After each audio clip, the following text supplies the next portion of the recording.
Perang antara Amerika Serikat Iran telah memasuki hari ke-148. Besarnya rasa saling tidak percaya jadi tembok penghalang perdamaian keduanya.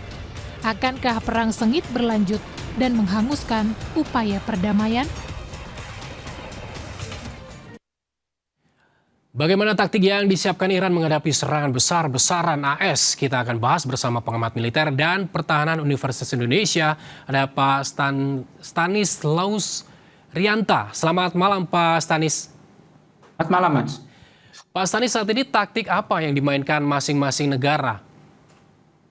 Ya, kalau Iran, kita melihat Iran punya senjata yang sangat ampuh, yaitu Selat Hormuz. Dia bisa menggunakan Selat Hormuz ini untuk kepentingan perang asimetrisnya. Terbukti ya sampai saat ini perang hampir 5 bulan ditambah jeda itu, Iran tidak menggunakan senjata yang seperti dikhawatirkan banyak orang seperti senjata nuklir, tapi dia hanya menggunakan ya senjata perang untuk mengimbangi Amerika, dan dia memainkan Selat Hormuz. Nah, Selat Hormuz ini yang berbahaya karena apa? Dampaknya bukan ke Amerika, tetapi dampaknya juga ke negara-negara dunia yang perekonomianya tergantung Selat Hormuz. Selain itu, Iran juga memainkan poros perlawanannya. Nanti akan muncul juga Houthi, kemudian Hizbullah, dan lain-lain itu dimainkan oleh Iran. Sementara Amerika nampak menggunakan perang-perang dengan senjata yang cukup modern harusnya ya, dan dia menggunakan negara-negara di kawasan yang menjadi sekutu dia. Dan ini mengkhawatirkan sebenarnya, karena kalau kita melihat dalam beberapa bulan ini nampaknya ini fase baru. Saya setuju, fase baru yang akan lebih agresif.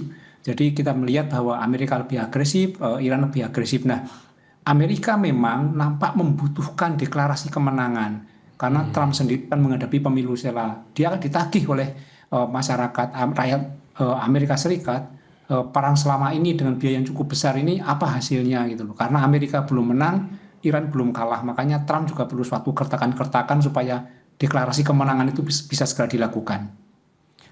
Pak Stanis, ini Trump kan mengklaim bahwa melemahkan Iran, sementara Iran sendiri mengklaim menimbulkan kerugian AS. Di sisi lain, DPR menyetujui untuk permintaan anggaran AS sebesar 95 miliar dolar AS. Lalu jika melihat kondisi seperti ini, Pak Stanis, bagaimana Anda melihat kemampuan militer Iran dan AS?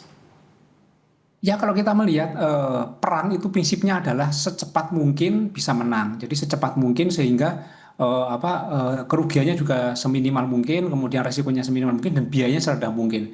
Tapi perang di era sekarang, apalagi Amerika yang nomor 1 di dunia, Iran sementara nomor 16 ya untuk alutsistanya. Tapi selama 5 bulan masih berjalan, ini berarti dapat dikatakan Iran mampu mengimbangi Amerika. Sementara Amerika nampak juga belum total dalam perang Iran, sehingga situasi seperti ini. Ini menjadi tanda tanya sebenarnya. Apa sih tujuan Amerika kok sampai panjang seperti ini?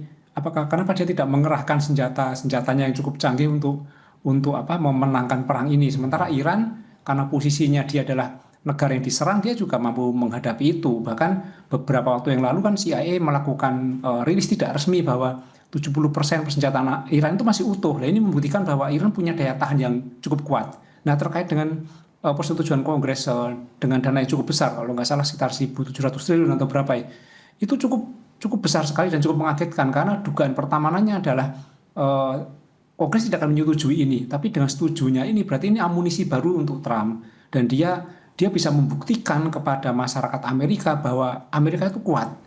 Tapi ini juga sebagai bisa jadi suatu jebakan juga, ketika Trump sudah diberi dana sebesar itu, tetapi dia tidak bisa mengalahkan Iran, maka cukup berbahaya nanti ketika pemilu sela. Jadi mau nggak mau, Trump sudah dibekali senjata dalam arti dana cukup besar, maka dia harus total melawan Iran dan mengalahkan Iran. Ini yang membuat perang kali ini cukup panas.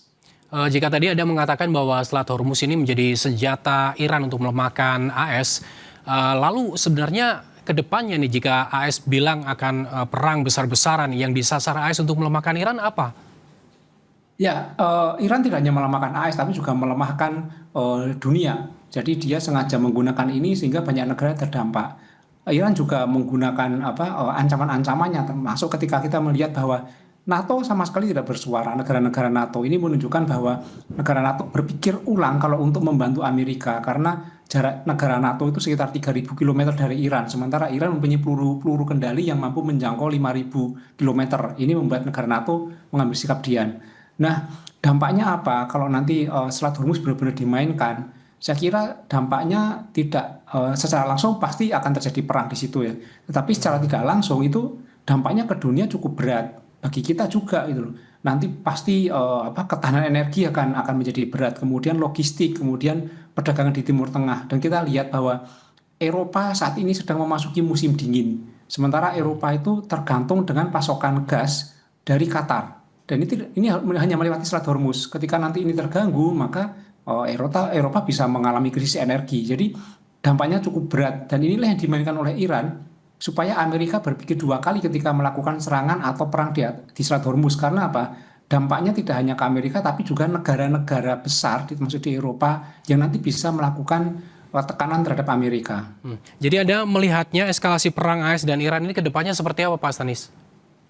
Saya lihat akan semakin panas dan Amerika ini akan menggunakan cara secepat mungkin, sekeras mungkin supaya dia bisa memenangkan pertempuran ini. Semakin cepat memenangkan pertempuran, pasti Amerika akan lebih diuntungkan. Tetapi Iran itu bukan negara yang mudah ditekan dan mudah kalah. Terbukti puluhan tahun dia diembargo, dia masih bisa bertahan dan selama 5 bulan ini perang, Iran juga bisa bertahan. Ini menunjukkan bahwa Iran adalah negara yang cukup kuat. Apa yang jadi alat tekan masing-masing pihak jika perang ini terus berkecamuk, Pak Stanis? Tentunya alat tekan ini untuk akhirnya nanti bertemu, mediasi, dan juga bernegosiasi seperti itu. Ya, tekanan-tekanan Amerika dan tekanan-tekanan Iran di Selat Hormuz, sementara Amerika dengan senjatanya ini sebenarnya kayak pancingan untuk saling bernegosiasi. Tapi masalahnya kan ini tidak ada negara yang besar untuk melakukan inisiatif, untuk menggalangi inisiatif. Pakistan sudah mempelopori, kemudian Qatar juga kita lihat sudah melakukan menjadi mediator, tapi nampaknya kurang kuat. Terbukti bahwa perjanjian yang dilakukan di tanda tangan itu rapuh dan tidak ditaati.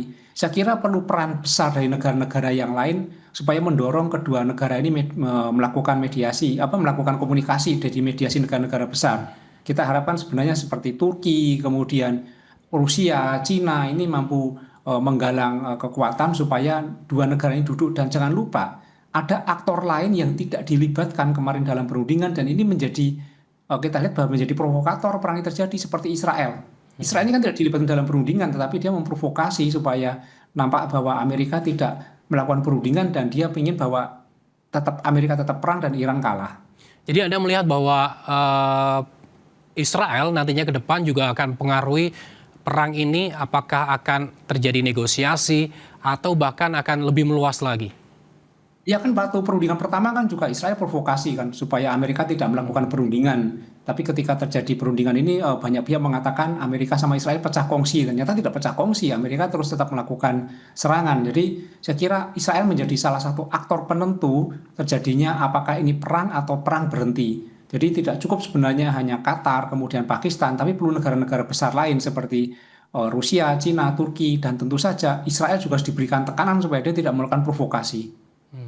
Jika Anda melihat bahwa akhir-akhir ini memang saling serang ini terus terjadi, apakah kedepannya juga akan menyeret negara-negara Teluk yang ada di kawasan situ?